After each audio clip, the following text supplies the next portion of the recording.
오늘 이 새벽에 하나님께서 저희에게 주신 말씀은 마태복음 11장 1절부터 19절까지의 말씀입니다. 마태복음 11장 1절부터 19절까지의 말씀 우리 함께 교독하도록 하겠습니다. 예수께서 12제자에게 명하기를 마치시고 이에 그들의 여러 동네에서 가르치시며 전도하시려고 거기를 떠나 가시니라.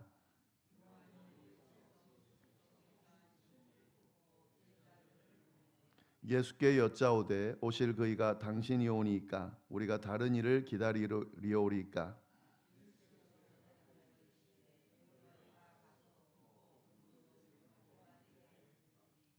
맹인이 보며 못 걷는 사람이 걸으며 나병 환자가 깨끗함을 받으며 못 듣는 자가 들으며 죽은 자가 살아나며 가난한 자에게 복음이 전파된다 하라.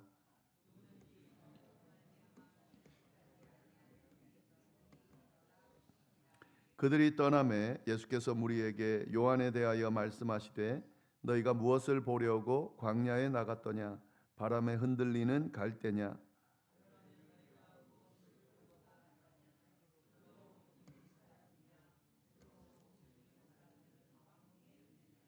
그러면 너희가 어찌하여 나갔더냐? 선지자를 보기 위함이었더냐? 옳다 내가 너희에게 이르노니 선지자보다 더 나은 자니라.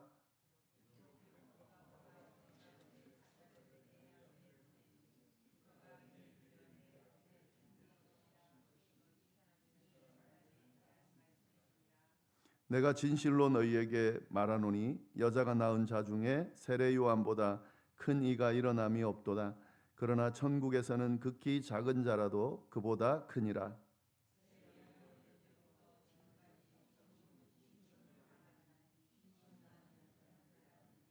모든 선지자와 율법이 예언한 것은 요한까지니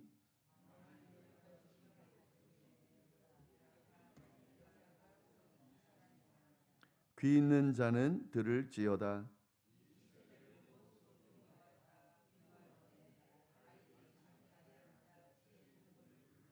이르되 우리가 너희를 향하여 피리를 불어도 너희가 춤추지 않고 우리가 슬피 울어도 너희가 가슴을 치지 아니하였다 함과 같도다.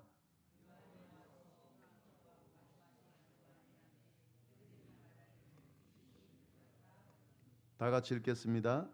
인자는 와서 먹고 마시매 말하기를 보라 먹기를 탐하고 포도주를 즐기는 사람이요 세리와 죄인의 친구로다 하니 지혜는 그 행한 일로 인하여 옳다함을 얻느니라. 아멘. 네, 오늘 마태복음 11장 상반절 말씀 함께 나누겠습니다. 1절 말씀을 보시면 예수께서 12제자에게 명하기를 마치시고 이에 그들의 여러 동네에서 가르치시며 전도하시려고 거기를 떠나가시니라 이렇게 되어 있습니다.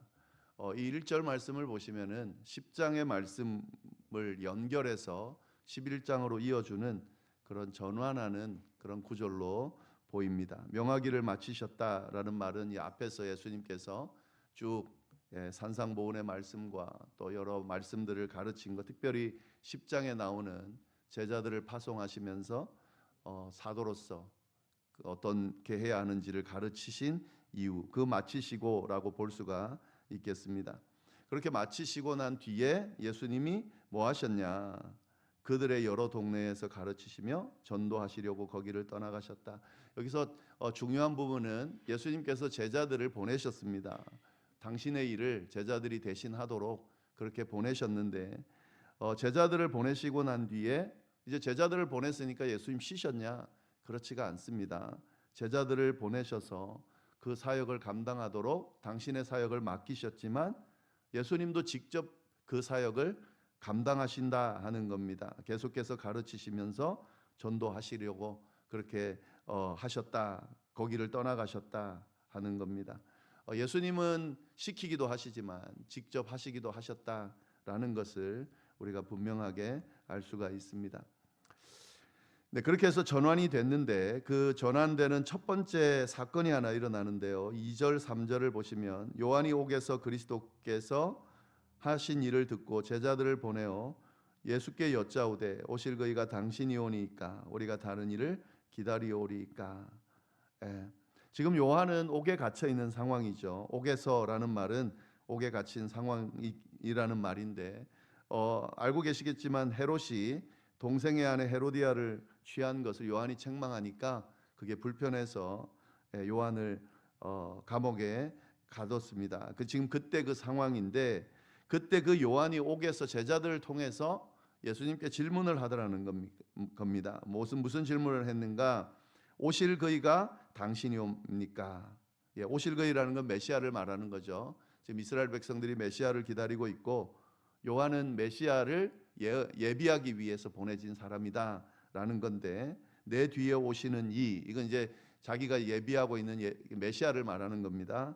근데 그 메시아가 예수님이라고 소개를 했고 자기는 확신하고 있는데 그런데 당신이 그분이 맞습니까? 라고 지금 물어보고 있는 겁니다. 이건 좀 당황스러운 질문이긴 해요. 왜냐하면은 요한이 예수님이 세례받으러 오실 때에 분명히 메시아다라고 분명히 이야기를 했거든요. 그런데 지금 진짜 당신입니까? 라고 묻는다는 것은 뭔가 의구심이 있다는 거죠. 예.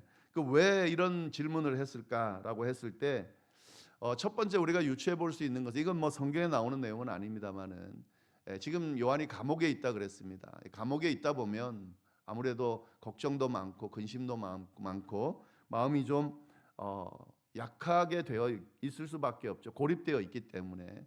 그래서 감옥 안에서 진짜 예수님 맞을까? 그가 메시아가 맞을까? 하는 그런 생각이 들 수 있습니다. 그래서 하는 질문이다라고 이렇게 볼 수도 있고요. 그 다음에 또 한 가지 더는 지금 이 요한이 생각하는 메시아는 어떤 메시아로 지금 생각을 하냐면 심판하는 메시아로 그렇게 지금 생각을 하고 있습니다. 그래서 메시아가 오면은 알곡은 모아 곡간에 들이고 죽정이는 꺼지지 않는 불에 태운다. 이게 이제 요한이 가르쳤던 가르침 중에 하나거든요. 그러니까 이제 메시아가 오면 잘못하는 사람들은 다 심판하고 잘하고 있는 사람들에게는 상을 주고 이걸 기대하고 있는데 예수님께서 오셔서 지금 하시는 일이 뭡니까? 병을 고치고 가난한 자에게 복음 전하고 세리와 죄인들과 함께 먹고 마시더라 하는 이야기를 듣게 되는 거죠. 그래서 지금 빨리 심판이 일어나야 되는데 메시아로서의 어떤 역할을 해야 되는데 예수님께서 지금 그걸 하고 있지는 않으니까 의문이 생길 수밖에 없는 거죠. 그 다음에 또 한 가지 이거는 뭐 유추해 볼 수 있는 건데요. 지금 옥에 갇혀 있다라고 한다면 예수님이 세례 요한을 어떤 존재인지를 알고 있고 그가 메시아라고 한다면 이 세례 요한이 옥에 갇힌 것을 그냥 두고 보지는 않겠죠. 근데 지금 옥에 갇힌 것을 전혀 뭐 신경도 안 쓰고 계시니까 이런 질문을 할 수가 있지 않나 하는 겁니다. 어찌 됐든 세례 요한이 당신이 메시아가 맞습니까? 라고 의문을 가지고 이렇게 질문을 하고 있다 하는 겁니다. 예수님이 이에 대해서 어떻게 대답을 할까? 그게 이제 4절부터 6절까지 나오는 내용입니다. 어떤 대답을 하시는지 보겠습니다. 예수께서 대답하여 이르시되 너희가 가서 듣고 보는 것을 요한에게 알려줘라. 즉각적으로 대답하지는 않고요. 내가 메시아가 맞다 이렇게 하면 되는데 예수님이 그렇게 말씀하시지는 않고 이렇게 이야기합니다. 지금 너희가 가서 지금 보고 듣고 하는 것을 가서 알려줘라 라고 하면서 뭐라고 이야기하냐면 맹인이 보며 못 걷는 사람이 걸으며 나병 환자가 깨끗함을 받으며 귀먹은 사람이 들으며 죽은 자가 살아나며 가난한 자에게 복음이 전파된다 하라. 누구든지 나로 말미암아 실족하지 아니하는 자는 복이 있도다 하시니라. 내가 메시아다 이렇게 하시지 않고 지금 하고 있는 일을 보여줘라. 그리고 하고 있는 일이 6가지죠. 맹인이 본다, 못 걷는 사람이 걷는다, 나병 환자가 깨끗함 받는다, 귀먹은 사람이 듣는다, 죽은 자가 살아난다, 가난한 자에게 복음이 증거된다. 이걸 지금 보여주라는 거예요. 이게 무슨 의미일까? 세례 요한은 그 예수님이 행하시는 이것만 들어도 만약에 세례 요한의 제자들이 예수님의 말씀하신 것을 듣고 예수님이 하신 지금 말씀하신 이 6가지를 가서 세례 요한에게 알려주면 세례 요한은 예수님이 메시아가 맞다라고 확신하게 된다 하는 거죠. 왜 그러냐면 지금 이 예수님이 말씀하시는 행하고 계신 모든 것들은 뭐가 이루어지는 거냐면 이사야를 통해서 예언된 예언의 말씀이 이루어지고 있는 겁니다. 사실은 예수님이 지금 이 말씀을 하시면서 이사야에서 예언되어 있는 이사야 35장과 61장에 예언되어 있는 그 말씀이 지금 이루어지고 있다는 것을 알려줘라 라고 지금 말씀하고 있는 거죠. 이사야 35장 5절에 보면 그때에 맹인의 눈이 밝을 것이다. 귀먹은 자의 귀가 열릴 것이다. 6절에 그때에 저는 자는 사슴같이 뛸 것이다. 이사야 61장 1절에 보면 가난한 자에게 아름다운 소식을 주께서 전하게 하려 하신다. 그러니까 이미 이사야를 통해서 메시아가 오면 어떤 일이 일어날 것인지를 다 알고 있는 거예요. 세례 요한은 더 잘 알고 있겠죠. 메시아에 대해서 예언을 하면서 그 예언이 이루어지고 있다는 것을 선포한 사람이기 때문에. 그런데 예수님이 오셔서 행하시는 일이 이사야가 예언한 메시아가 행하는 일과 똑같다는 것을 알려줘라 라고 지금 이야기하고 있는 겁니다. 그래서 이걸 알려주면 세례 요한이 누가 메시아인지를 알게 될 거다라고 하는 거죠. 이건 이제 세례 요한의 질문에 대한 예수님의 답인데 예수님이 어떻게 메시아가 맞느냐? 우리가 이 말씀을 보면서 우리는 어떻게 깨달을 거냐? 이사야를 통해 예언된 이 말씀이 그대로 지금 이 정도가 아니죠. 십자가를 지시고 희생당하면서 십자가를 지시고 죽으시면서 우리의 죄를 대속한다는 그 예언의 말씀도 그대로 다 이루어졌습니다. 그렇기 때문에 예수님이 메시아라고 하는 증거들은 차고 넘친다는 것을 우리가 이 말씀을 통해서 알 수가 있습니다. 네, 그렇게 해서 대답을 하시고 이제 군중들이 보기에는 이 세례 요한도 예수님에 대해서 메시아에 대해서 그럼 의심을 하는 건가라고 좀 의아해할 수 있잖아요. 그래서 예수님이 세례 요한에 대해서 설명을 하십니다. 증언을 하신다고 보시면 됩니다. 7절부터 15절까지 쭉 보시면 요한을 공개적으로 비난하지 않고 그건 선지자라고 하는 사람이 내가 메시아라는 걸 그렇게 모르나 이렇게 야단치지 않으시고 변호하십니다. 도리어 7절부터 9절까지 말씀 보시면 그들이 떠나매 예수께서 요한에 대하여 무리에게 말씀하시되 너희가 무엇을 보려고 광야에 나갔더냐라고 하면서 바람에 흔들리는 갈대냐라고 하는 거죠. 이게 요단강 주변에는 갈대가 많았다고 하는데요. 바람이 불면 막 이리저리 흔들리는데 지금 세례 요한이 그렇게 갈대처럼 흔들리는 사람이냐? 아니다라고 하는 거죠. 지금 헤롯에게 맞서서 진리를 외치다 감옥에 갇힌 사람이 그렇게 흔들리는 사람이 아니라는 거죠. 요한은 갈대처럼 흔들리는 사람이 아니다라고 이야기를 하고 있는 겁니다. 그러면서 또 뭐라 그러냐면 그러면 너희가 무엇을 보려고 나갔더냐? 부드러운 옷 입은 사람이나 부드러운 옷을 입은 사람들이냐? 부드러운 옷을 입은 사람들은 왕궁에 있느니라. 여기서 부드러운 옷이라는 건 사치스러운 옷을 말하는 거죠. 귀족들이 입는 옷을 말하는 거죠. 그러면 그런 것을 입는 사람이냐? 아니다. 그는 낙타털 옷을 입고 메뚜기와 석청을 먹는, 그러니까 광야에서 하나님의 말씀을 외치는 선지자다라는 것을 분명하게 이야기하고 있습니다. 그러면 너희가 어찌하여 나갔더냐? 선지자를 보려더냐? 옳다, 내가 너희에게 이르노니 선지자보다 더 나은 자니라. 세례 요한이 누구냐? 선지자다 하는 거죠. 아니, 선지자보다 더 나은 자다라고 그렇게 이야기를 하고 있습니다. 그러면서 10절 11절에 요한이 얼마나 위대한지를 예수님이 친히 증언해 주십니다. 기록된 바 보라, 내가 내 사자를 내 앞에 보내노니 그가 내 길을 내 앞에 준비하리라 하신 것이 이 사람에 대한 말씀이니라. 내가 진실로 너희에게 말하노니 여자가 낳은 자 중에 세례 요한보다 큰 이가 일어남이 없도다. 그러나 천국에서 극히 작은 자라도 그보다 크니라. 내가 메시아가 확실하고, 그리고 예언에 또 어떤 이야기가 있냐면 메시아가 오기 전에 나를 예비하는 사람이 있을 거다. 지금 요 말라기 3장 1절 말씀이거든요.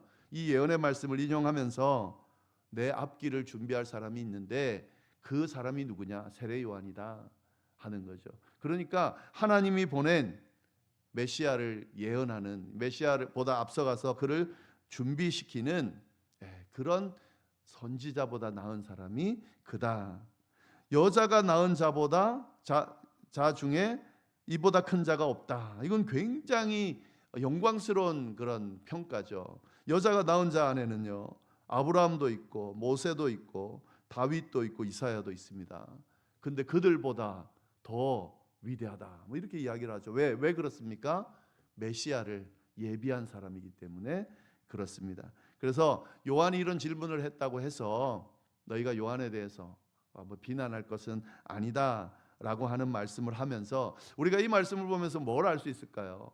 사실 요한과도 같은 사람도 예수님이 메시아라는 것을 100% 확실히 믿기가 쉽지가 않습니다. 또 믿었다 하더라도 이런 상황들에 따라서 믿음들이 흔들릴 수도 있습니다. 사실 이 말씀은 우리에게 굉장히 큰 위로가 되는 말씀입니다. 만약에 세례 요한이 예수님을 예비하고 예수님이 나타나셨을 때, 공생애 할 때 나타나셨을 때 이분이 메시아다 하고 그가 죽을 때까지 그가 메시아임을 한 번도 의심하지 않았다.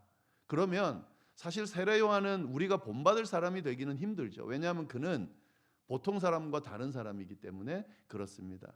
그렇잖아요. 한번 믿기 시작하고 끝까지 죽을 때까지 믿음을 지킨다라고 하는 것은 일반 사람들이 범접할 수 없는 그런 존재라는 것을 의미하는 거죠. 그러면 그는 우리와 특별히 다른 사람이기 때문에 그를 본받는다는 건 사실 말이 안 되는 거죠.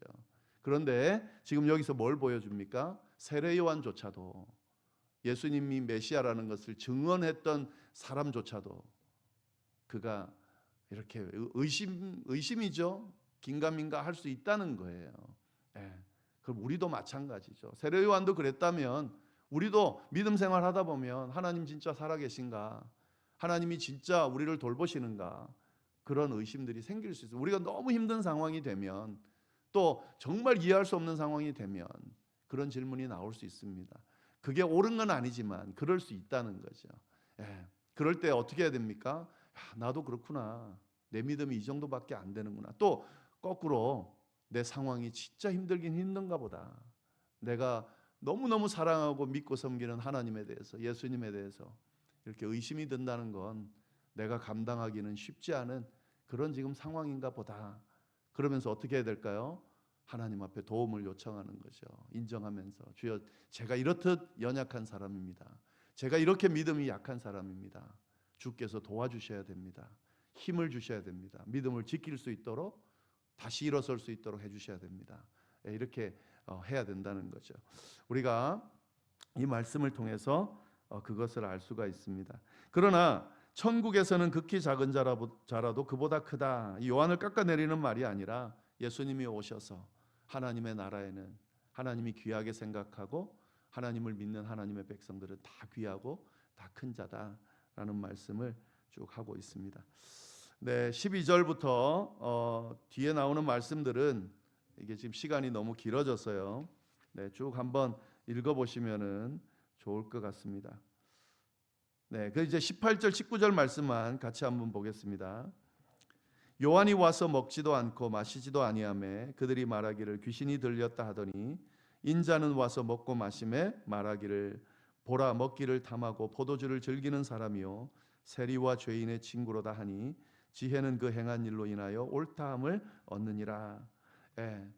요한은 그 메시아를 예비하러 온 사람이고 예수님은 메시아다. 지금 이렇게 계속해서 강조해서 지금 증언하고 있는데 믿지 않겠다는 사람들은 끝까지 믿지 않는다라는 말씀을 쭉 하고 있습니다. 요한이 와서는 먹지도 않고 마시지 않으니까 귀신 들렸다고 안 믿더니 또 예수님이 와서는 먹이니까 뭐라 그럽니까? 먹기를 탐하고 포도주를 즐기는 사람이고 세리와 죄인의 친구다. 이래도 싫고 저래도 싫다는 거죠. 그러니까 사실은 메시지를 전하는 사람의 문제가 아니라 이 받아들이는 사람의 문제입니다. 그런 거 있죠. 이래도 불만 저래도 불만이 있죠. 저 사람은 그 사람은 이렇게 해줘도 불만일 거고 저렇게 해줘도 불만일 겁니다. 뭐 하든지 그냥 불만을 내뱉는 사람은 사실 진짜 뭐 그런 상황이 문제일 수도 있죠. 근데 대부분은 다 그 사람의 마음과 태도가 문제일 때가 대부분입니다. 그런 자세는 좋은 자세가 아니죠. 특히 믿음에 관한 한은 뭘 보든 이게 하나님의 뜻이 아닐까, 내 마음과 상관없이 이게 하나님의 뜻이 아닐까 한번 들여다볼 줄 알고, 물론 진짜 아닐 수도 있죠. 그러나 그 마음을 잘 다스리는 것이 중요하다 하는 겁니다.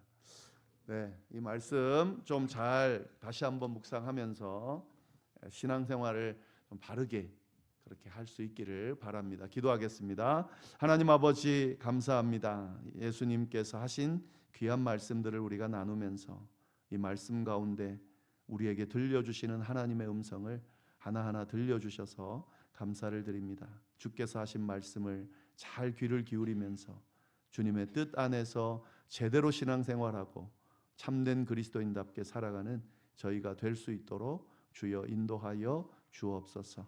이어서 드리게 되는 개인의 기도와 중보기도 위에도 하나님께서 함께하여 주셔서 꼭 응답하여 주시기를 간절히 바라며 살아계신 예수님의 이름으로 기도드립니다. 아멘.